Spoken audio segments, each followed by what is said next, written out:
Hello dear friends, I didn't know the title of my video, but it is clear that in the midst of this flurry of important news there is a global digital race, as before there was a space race or a nuclear race. This competition goes by hook or by crook, because it not only includes getting the best digital currencies, but also the increase of cyberattacks around the world. Opinion piece. Competition among digital currencies. Each government prepares its own digital currency. The govcoins will bring advantages and disadvantages. Malware affected more than 60 banks in Europe. The dark side tries to create a war in the Middle East. Stock market falls, price rise, gasoline shortage and Bitcoin drops. Colonial Pipeline resumes operations after cyber attack. European Union calls for inclusive dialogue in Colombia. Brussels places Spain at the forefront of economic growth. 120 retired US generals and military personnel sign a letter. French army chief invites soldiers to resign in another letter. Helping others give you a satisfaction you can't describe in words. Let's start. Governments are preparing their own central bank state digital currencies, according to The Economist. This involves the creation of state-owned digital currencies that typically aim to allow funds to be deposited directly with a central bank, bypassing conventional lenders. These govcoins are a new incarnation of money. They promise to make finance work better, but they also shift power from individuals to the state, alter geopolitics, and change the way the capital is allocated. They should be treated with optimism and humility. Govcoins could become means for state control of citizens. Just think of the possibility of instant electronic fines for bad behavior. They could also alter geopolitics by providing a channel for cross-border payments and alternatives to the dollar, the world's reserve currency and cornerstone of US influence. With state-run digital currencies, citizens could make instant payments and reduce interest rates below zero. Govcoins could reduce the operation costs of the global financial sector, which amount to about €300 per year per inhabitant of the planet. That could make finance accessible to the 1.7 billion people without a bank account. State-owned digital currencies could also expand the tools of governments by allowing citizens to make instant payments and reduce interest rates to below zero. For ordinary users, the attraction will be a free, secure, instant and universal means of payment. State or central bank digital currencies will centralize power in the state instead of spreading it across networks or giving it to private monopolies. Instead of having a retail bank account, a central bank will be used directly throughout an interface similar to some apps like Alipay or Venmo. Instead of issuing checks or paying online with card, the central bank's chip pipes could be used, and the money would be guaranteed by full trust in the state, not by a fallible bank. However, just that attractiveness is a source of danger.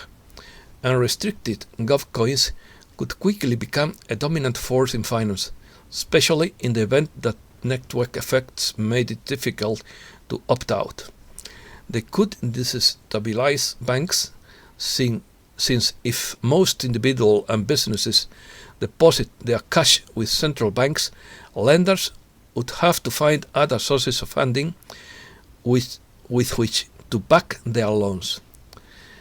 Governments and financial firms must prepare for a long-term change in the way money works, a change as far-reaching as the leap to metallic currencies or payment cards. That means strengthening privacy laws, reforming central bank governance, and preparing retail banks for a more peripheral role. State-owned digital currencies are the next generation experiment in finance and promise to have far more far-reaching consequences than humble ATM. A cyberattack. A malware was identified that affected more than 60 banks in Europe. The banking Trojan T-bot, which affects cell phones with Android operating system, the system steals the quotations of the victims and their SMS messages to carry out fraud, according to the security company Cliffy through a statement. The threat was initially discovered in January this year, and one of the first such attacks against Italian banks was detected on March 29th. Earlier this month, T-bot began to spread, also affecting banks in Belgium and the Netherlands. T-bot includes text in different languages, including Spanish, Italian, and German. The origin of the malware and who is behind it are still unknown. Military letters. 120 retired U.S. generals and military officers signed a letter warning of the conflict between Marxism and freedom. More than 120 retired generals, admirals, and military officers signed a letter warning that the U.S. is engaged in an existential struggle and calling on all citizens to get involved in state and local politics. In quotes, "We are in a struggle for our survival as a constitutional republic, as at no other time since our founding in 1776. The conflict is between supporters of socialism and Marxism versus supporters of constitutional liberty," said the letter, which was signed by 124 former generals and admirals, published by Flag Officers for America. French Army Chief invites soldiers of second letter on civil war to resign. The head of the French Army has asked the anonymous signatories of a letter warning that the civil war is brewing in France to resign for the army.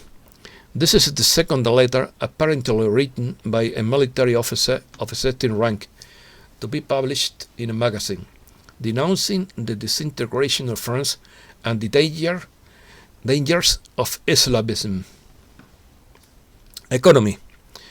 Wall Street stocks fall as strong inflation data fuels rate hike beats. Wall Street's major indexes fell Wednesday after stronger than expected inflation data stoked concerns of tighter monetary policy to combat what many investors fear could be a prolonged period of inflation. Wall Street closes with losses, awaiting inflation data. Wall Street closed Tuesday with widespread losses and expectations for tomorrow's inflation data, which generated selling in technology sector for the second consecutive day, although lower than yesterday. The IBEX 35 is stained red and loses 9,000 points.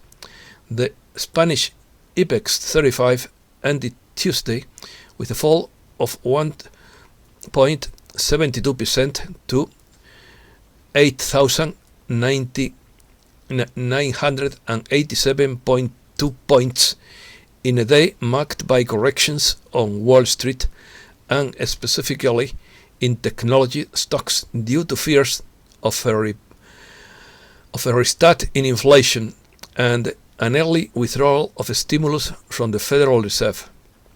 Consumer prices registered the biggest increase since 2009, as inflation rises. They rose the most in nearly 12 years in April, as booming demand amid a reopening of the economy pressed against supply constraints, which could add fuel to market fears of a prolonged period of higher inflation.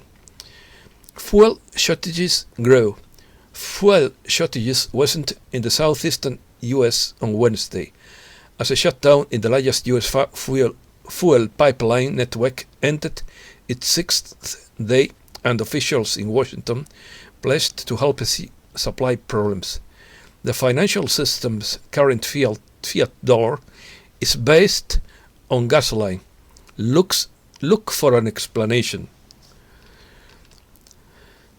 Colonial Pipeline resumes operation after cyberattack. Colonial Pipeline said Wednesday afternoon that it would restart pipeline operations at 5 p.m., according to Energy Secretary Jennifer Granholm.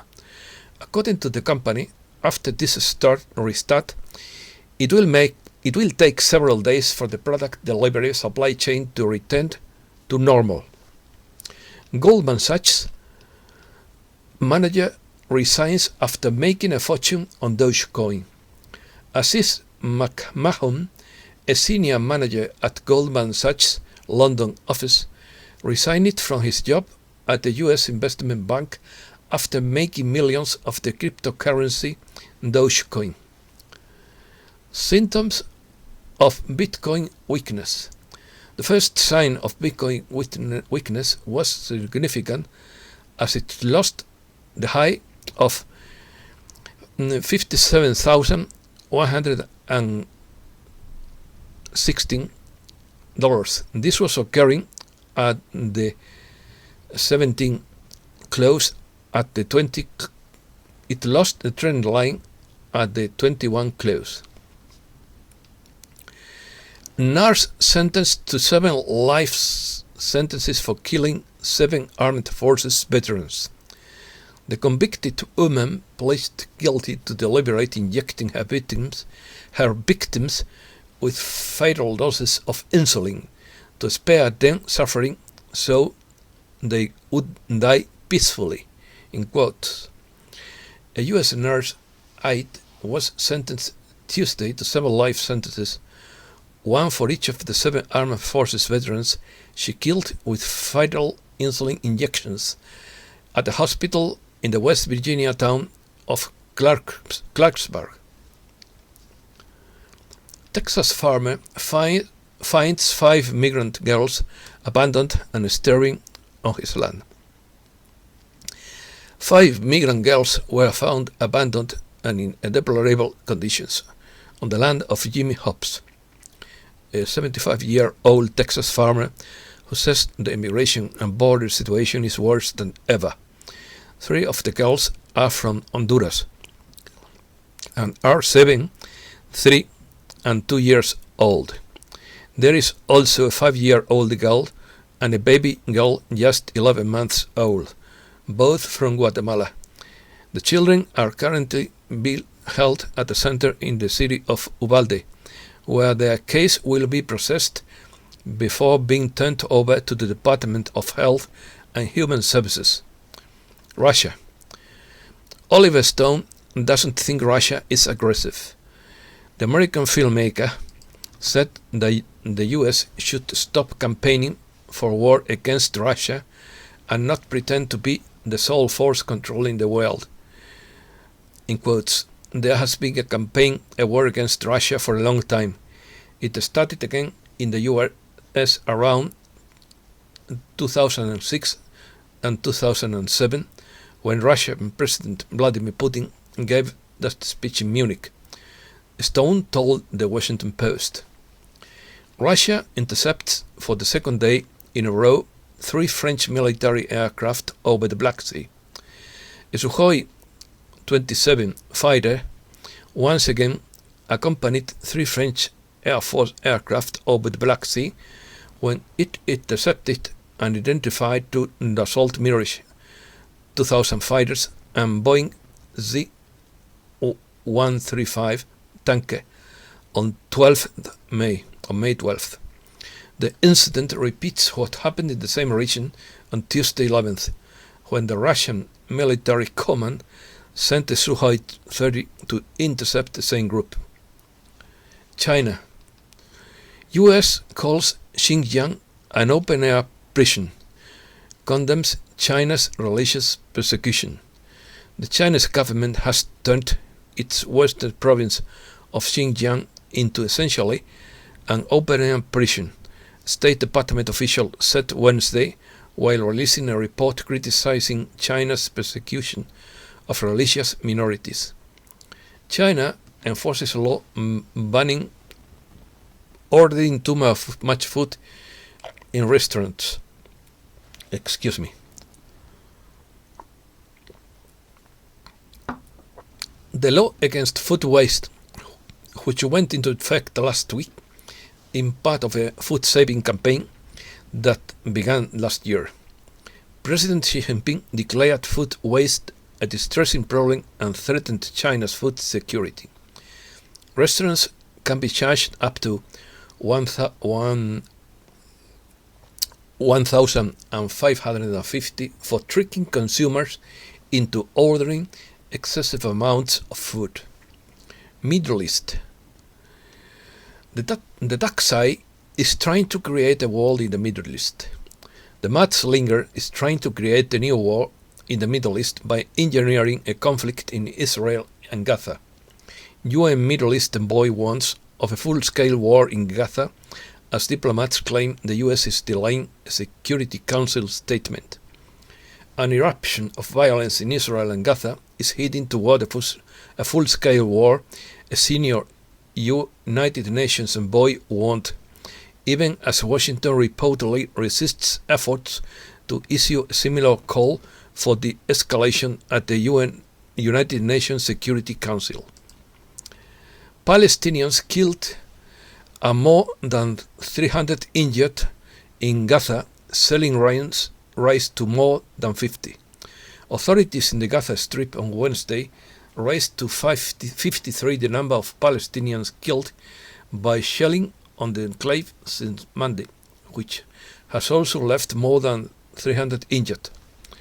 Israel and Gaza on the brink of a fourth war. Israel and Palestinian militias showed no restraint today, despite the death of civilians and international calls, and intensified during this third day the attacks that led to this new confrontation to a fourth war. Rockets from the enclave, more than 1,000, most of them intercepted or missed, killed a 6-year-old boy today, according to the Israel Emergency Service United Hatzalah, bringing to 7 the number of casualties in Israel. In Gaza, 65 Palestinians have been killed since Monday, including 16 children. Open war between Israel and Hamas.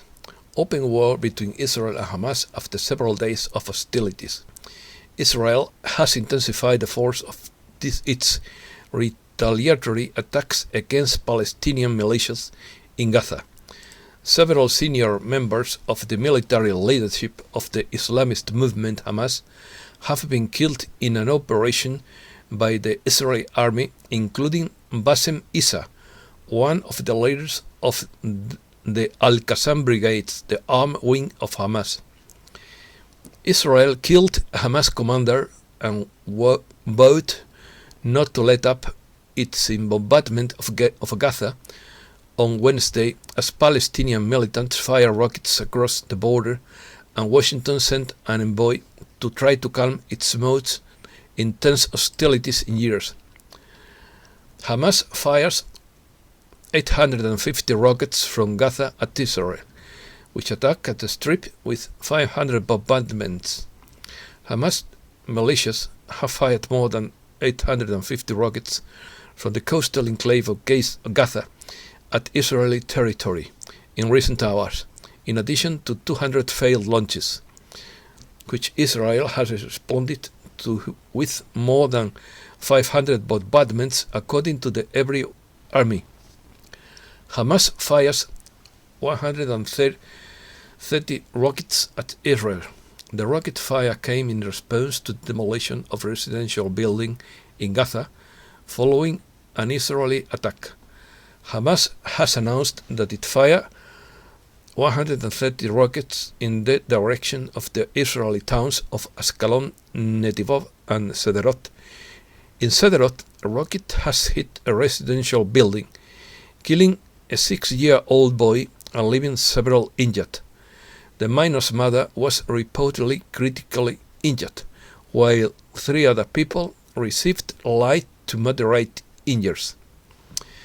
The mayor of an Israeli city warns of a cyber war.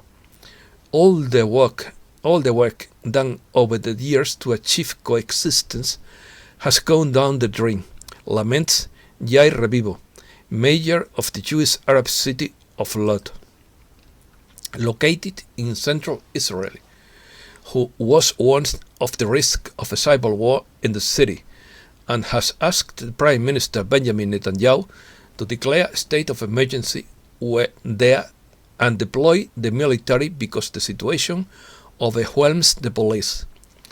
Biden supports Israeli right to defend itself, in quotes.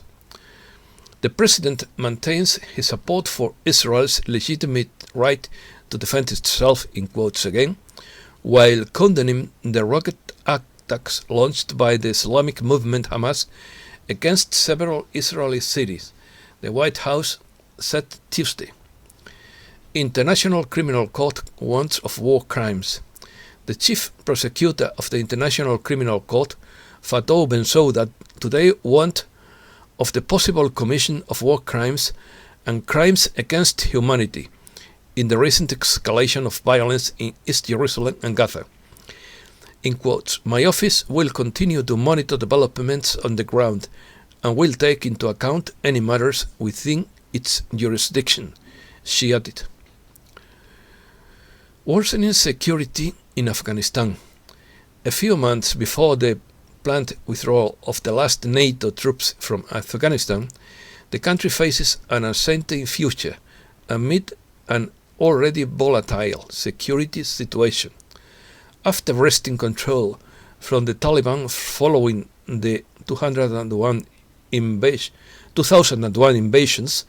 Western nations have been working to build up the country's security apparatus, preparing it for a future without NATO forces on the ground. Spain. Brussels puts Spain at the head of economic growth. Brussels calculates that in 2022, the European economy will return to pre-crisis levels and affirms that Spain is the country where it will grow the most. But according to the European Commissioner for the Economy, Paolo Gentiloni, sustainable growth over time is necessary. Brussels raises its growth forecast for Spain in 2021 to 5.9%, but doesn't believe that unemployment will fall. The European Commission on Wednesday raised its growth forecast for Spain's GDP in both 2021 and 2022 to 5.9% and 6.8% respectively, but also believes that unemployment will not fall this year, despite the expected rebound in the second half of the year, and in fact will increase by 0.2 to reach 15.7% before beginning its decline in the next financial year. Spain expects 45 million tourists this year, more than half than in 2019. The Minister of Industry, Tourism and Trade, Reyes Maroto, has advanced that government expects to capture this year about 45 million foreign tourists, slightly more than half of the 83.5 million who came in 2019, and has urged foreigners to start planning their vacations in Spain. 615 Spanish beaches will fly the blue flag this summer, 24 more than in 2020. Spain has once again beaten its record number of blue flags that will fly next summer on coastal beaches, with 650 distinctions, 25 more than in 2020, reflecting the quality of the waters, the high level of beach services, and the safety on the beaches. The Spanish government authorizes the return of the public to the stadiums. The Minister of Culture and Sport, José Manuel Rodríguez Uribes, has confirmed this Wednesday that the public will return to the soccer stadiums in La Liga for the remaining days of the current season in those territories of regions that are in Phase 1 at the moment, the Valencian Community and the Balearic Islands. Judicial discrepancy after the alarm. Some regional courts believe that setting a curfew to combat the health crisis is a restriction of a fundamental right proportional to the end pursuit, while others consider that less harmful instruments should be applied to the citizens as a whole. The judges disagree, and the regional governments look to the Supreme Court. The mayor of Madrid and the delegate of the government start in a live argument over the end of the state of alarm.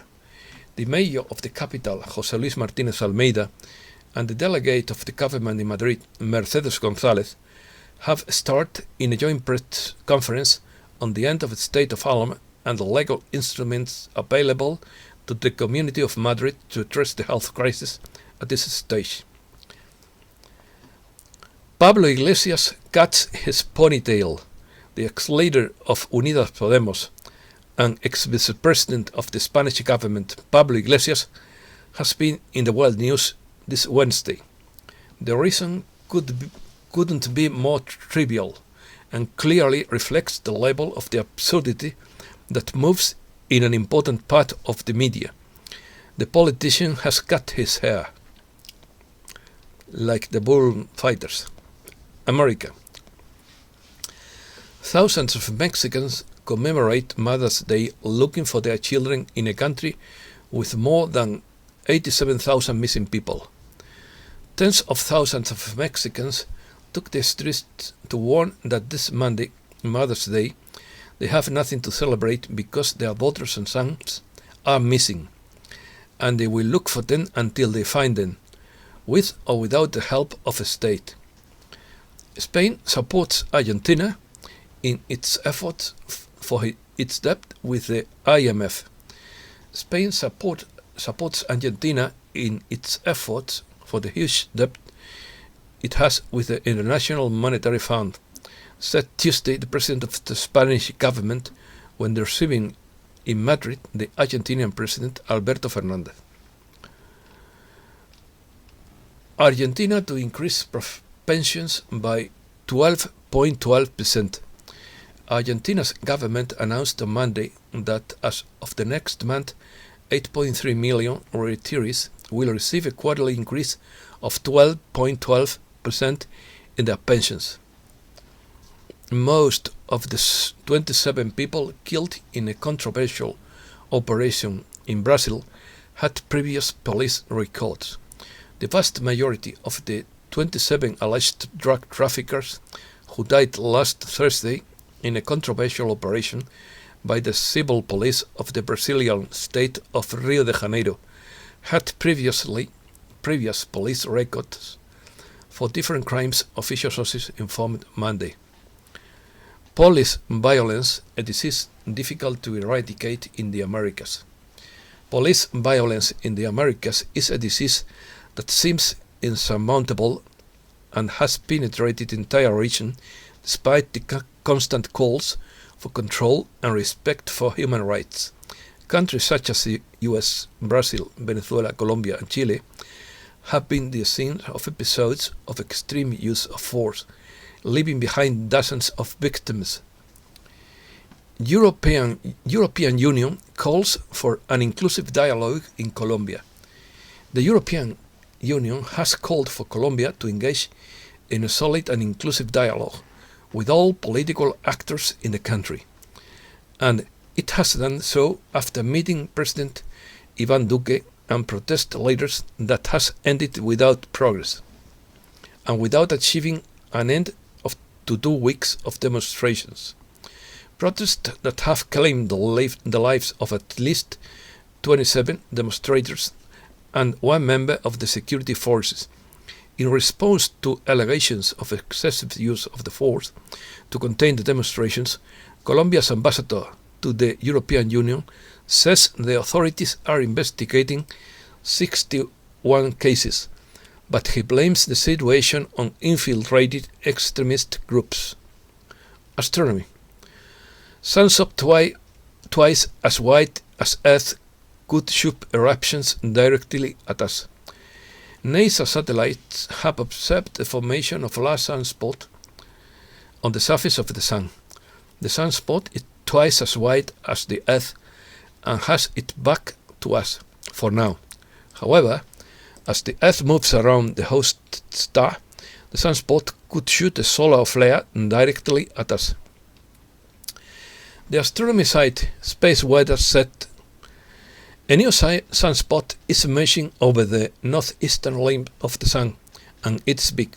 The sunspot's primary core is twice as wide as the Earth and is accompanied by two companion spots of the size of the Moon, dimensions that make it an easy target for amateur solar telescopes.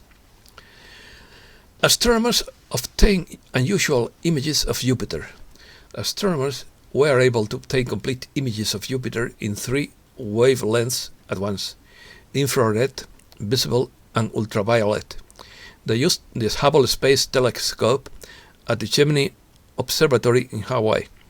The combined images allowed the scientists to discover new, never-before-seen details of the gas giant's atmosphere. Reflection. Supposedly, Iraq was being attacked by drones and bombing. Israel was being bombed. Russia and Israel were bombing Syria. There were heavy attacks and bombings in many districts of the UK, US and Saudi warplanes. The German government would fall into a trap when they signed a new law that would break the Nuremberg Code and legal military takeover. Expect the same in major countries. We are seeing the country's perfect storm closing in with the attack of the gas pipeline on the east coast. Gas is already scary in many states, and in Budapest, Hungary, is having a black swan event. Gas shortages, along with the Arizona audit, could be the first dominoes to fall.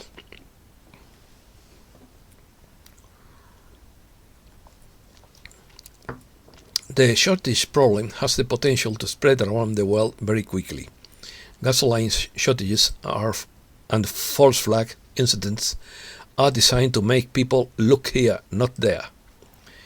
Every country on Earth depends on petroleum products to keep functioning, and everything is interconnected.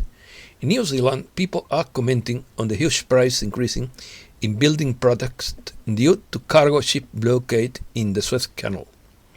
Everything is on a knife's edge, about to implode.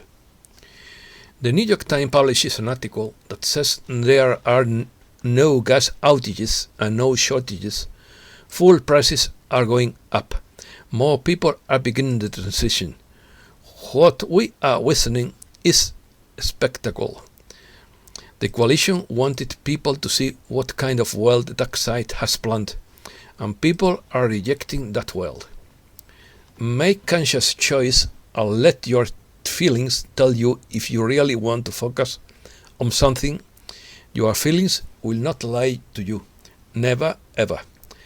I think as more and more truth is being told, it seems to be that the story is much worse than we thought.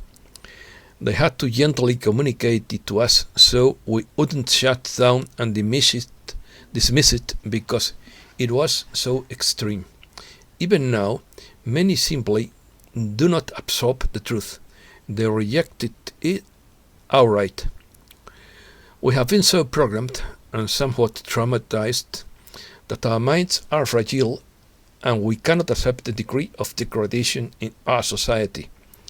Gradually, over the years, it gradually increased and we adapted. That way, they can't hide it in plain sight. None of us is everywhere at once.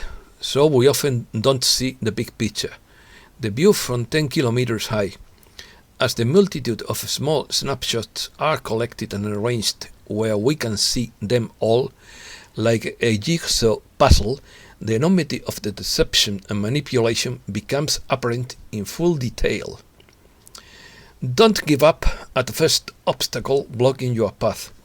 Your navigation system will also immediately calculate a new route if you have lost your way. Believe in yourself, because there is no single path to your destination. Know that everything is going according to plan. Things are moving at great speed. We won't have to wait long. We can do this together. Remember that this is a fully planned, and the situation could change things in an instant. Everything must be aligned perfectly. Living without fear, by Moon of the World Benevolent Group. Light workers responding to the call of Source over the call of fear. We live a life without fear, even though we hear it. Some of us don't even know what that is, and yet others simply feel they need to serve humankind, and that feels good to them because it makes them feel good. Others of us feel that we are here to help raise the collective consciousness of humanity. Most don't even know they are light workers. We all have a higher calling, and most of us are committed to living a courageous life. We are in tune with our soul, and that calling is so strong at times that it seems as if we have this relentless drive that won't let us go. Then, without knowing that we are actually responding to a call from a greater purpose, we simply follow it. In truth, this call actually comes from before this incarnation, and now it is here. It is part of your purpose, and you need to be here. This is our time right now. In this golden age of Aquarius, we are the lights and the beacons of humanity. We are the leaders, the ones who show the way, the frontline workers per se, the brave souls who stepped forward to help humankind out of this darkness, which is why it has been vitally important to be awake at this time. Our inner light is the soul, and we light workers make a conscious decision to live in alignment with our soul. We dedicate our lives to following that which illuminates us, and by default we illuminate the world with our presence. I am here to tell you that our time is now. This is our stage, and we all have the potential to create great and positive change. Not all light work is about love and light. Light is not possible without traveling deep into darkness and facing our shadow. Shadow work is necessary to transmute our wounds into gifts. It is a way of life, not a one-time thing. Light workers are not just healers or hippies. They are simply following their intuition or guidance and doing what is their soul's calling. Until the moment they find their true purpose, they work with their heart, because they soon discovered that this is what they need for their happiness. It is like breathing air for a light worker. Helping others gives you satisfaction that you cannot describe in words. You are content and know that all is well in the world, one soul at a time. Thanks a lot, dear friends.